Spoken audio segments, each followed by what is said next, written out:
But joining us on the show right now, very pleased to have with us our friend Frank Borelli, editor-in-chief from Officer.com. Frank, how are you, sir? I am well, Cam. How are you this evening? I'm all right. Thanks for coming on the program. It never ceases to amaze me that you have me back. You keep making me laugh. You keep making me smarter. We will always have you back. And we've been talking this week about the number of cities around the country that have been seeing these public safety cuts. Camden, New Jersey, laid off half of its police force, or it's going to by January. Jersey City, Newark, New Jersey's getting some cuts. The South Carolina state troopers, their numbers have been cut down to the point where the state says, look, it may be like 45 minutes or so before we can respond to a 911 call. Sorry about that. How bad is it right now, Frank? It's bad and not getting any better. You look at East St. Louis laid off a third not that long ago. Akron, Ohio, 25%. Some places around Chicago laying off people. Until the economy legitimately recovers, and what I mean by that is we're being told it's recovering, but unemployment just went up again. The price of everything's getting ready to go up, so tax dollars aren't going to improve any. As the revenues for those municipalities, those counties, those states, it's not going to go up. Everybody's still hurting, and until they can recover and then some, they're not going to be able to replace that manpower. Well, absolutely. And, in fact, one of the counselors in Camden, New Jersey, kind of noted before they ducked behind closed doors and wouldn't talk to the media that next year doesn't look any better. And, in fact, more cuts are likely. Now, they're blaming in Camden, they're blaming Governor Christie. And they're saying, well, we didn't get $63 million in transitional aid from the state. My concern, Frank, is that some of these municipalities may be looking at these quick fixes and, okay, we'll get a one-time infusion of cash, and that will allow us to, pay these salaries for 12 months. But they're not looking when they get that that infusion of cash. It's like they think that they can forget for another year that this money's going to run out, and they're going to be dealing with this problem all over again. Well, and I don't want to make a generic statement about politicians, but they do tend to be kind of short-sighted at times. I mean, we just went through our midterm elections. The results were pretty fascinating. They're pretty remarkable, but it hasn't changed the course of how some politicians are doing business. They obviously didn't get the message, but in municipal politics, you always have had resources coming from the counties and the states helping out the cities, and everybody's hurting right now. So it all trickles downhill, but so is the repair is going to trickle downhill as well. Those municipalities are going to be the last to recover. Well, no, you're right. And some of the services are already being affected. We've talked before about Oakland police saying if you're the victim of a burglary, don't call us. Just if you still have your computer, you can go online and fill out a form. If not, you can go down to the police headquarters and fill out a form. Starting on Sunday, I guess it is, Tucson Police Department no longer will be dispatching officers to traffic accidents that don't have any injuries.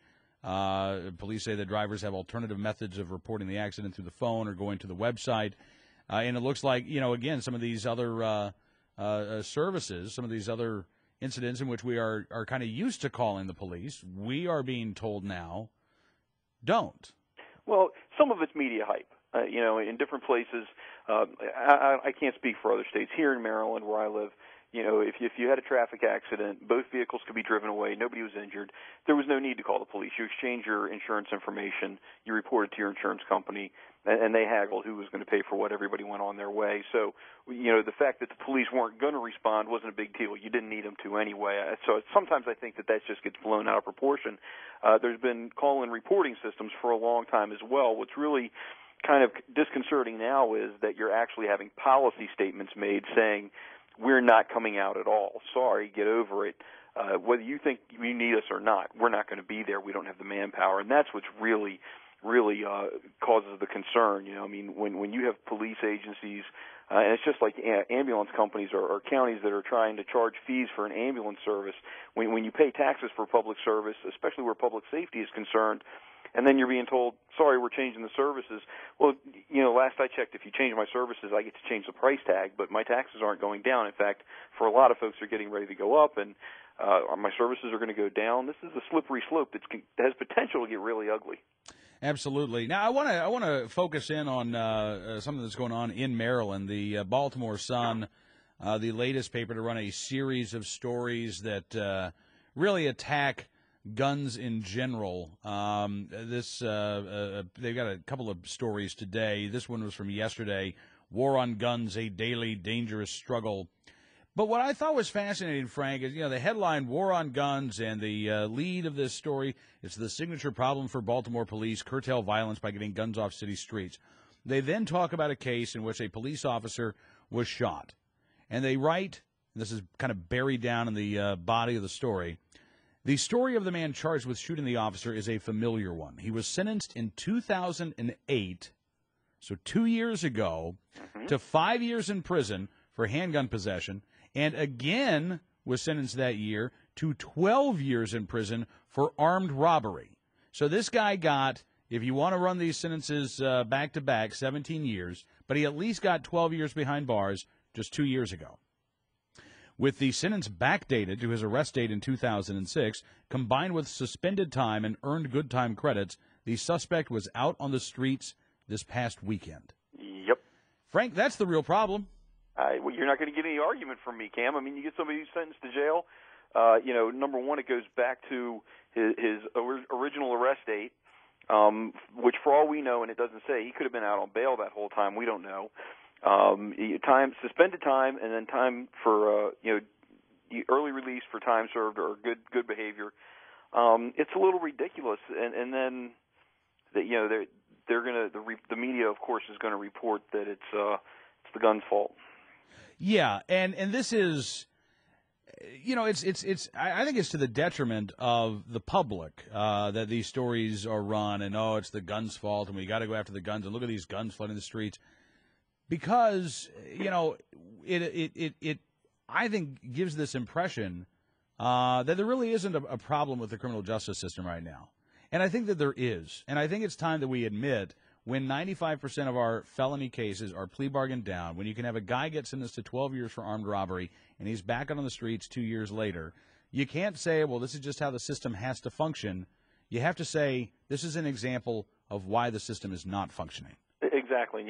I've used this statement before, and I have to give credit to one of the contributors on Ulster.com for it, a guy named Art Femister. He termed this the perfect storm. When you see public safety services being reduced, when you look at Camden, New Jersey laying off half its police department, and yet criminals are being put out on the street 2 years into a 17-year sentence, you really have the optimal situation for crime rates to just skyrocket and the average citizen to be left quite literally fending for themselves. Yeah, and if that happens, Frank, and I hope, knock on wood, that it doesn't. I mean, we're looking at crime at 40-year lows right now.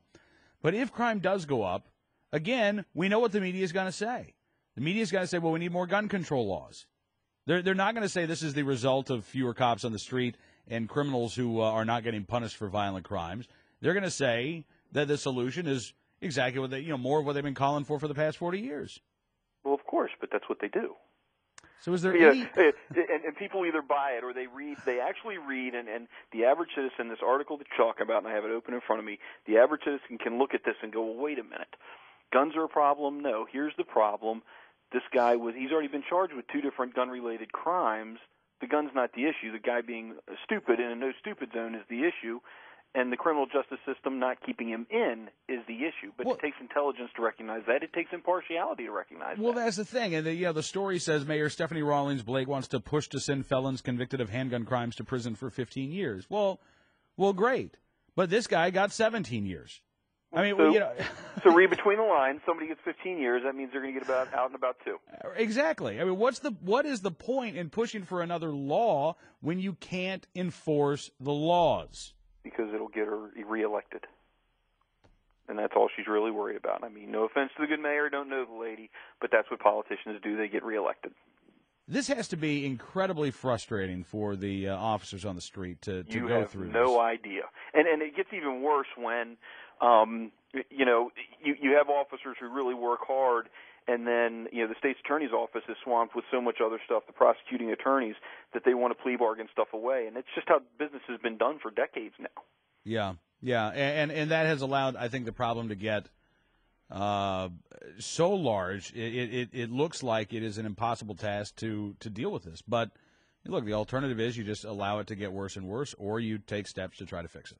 Well, but to take steps to try to fix it is a culmination of citizens, the honest, law-abiding citizens, working hand-in-hand with the officers that aren't being laid off, the ones that are there doing the job every day. You know, the cops can't be every place. They need the citizens to be the eyes and the ears. They need the citizens to pick up their phones and make the phone calls. Call 911 and tell them what they're seeing. Don't be a victim. Or at least don't be a willing victim. Be aware. Avoid those circumstances where you could be a victim, and work with the police. Don't give them grief and a hard time for doing their job.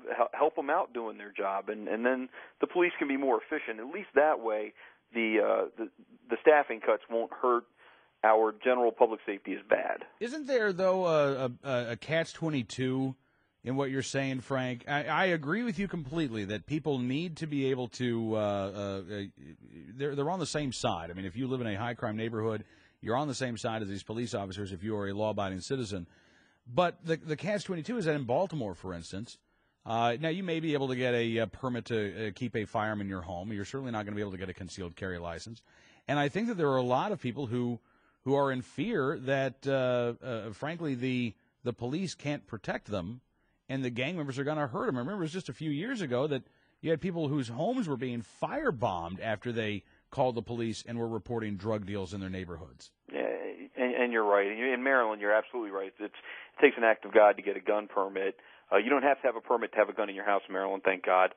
But, I'd still have to encourage every citizen. It doesn't hurt to pick up the phone, call 911, and I can't say it's anonymously. You can't do that anymore with the way the systems are. They know where you're calling from. They know the address. They know your phone number. You can call tip lines anonymously, but that's not an immediate response. Still in all, old court decisions say that police officers don't have the responsibility, police departments don't have the responsibility to protect the individual citizen. Mm-hmm. Keeping the general peace is their purpose. They can't be everywhere at all times. We need the citizenry to call in and give us the information, to act as an intelligence resource, if you will, so that we can at least use the manpower that we have in the most efficient manner possible. And that's going to be an even bigger challenge when the staff gets cut back. Absolutely. Well, Frank, again, I appreciate you coming on the program tonight, sir. It's good talking to you, and I think we'll have you back on again. It's always a pleasure, Cam. Call me anytime.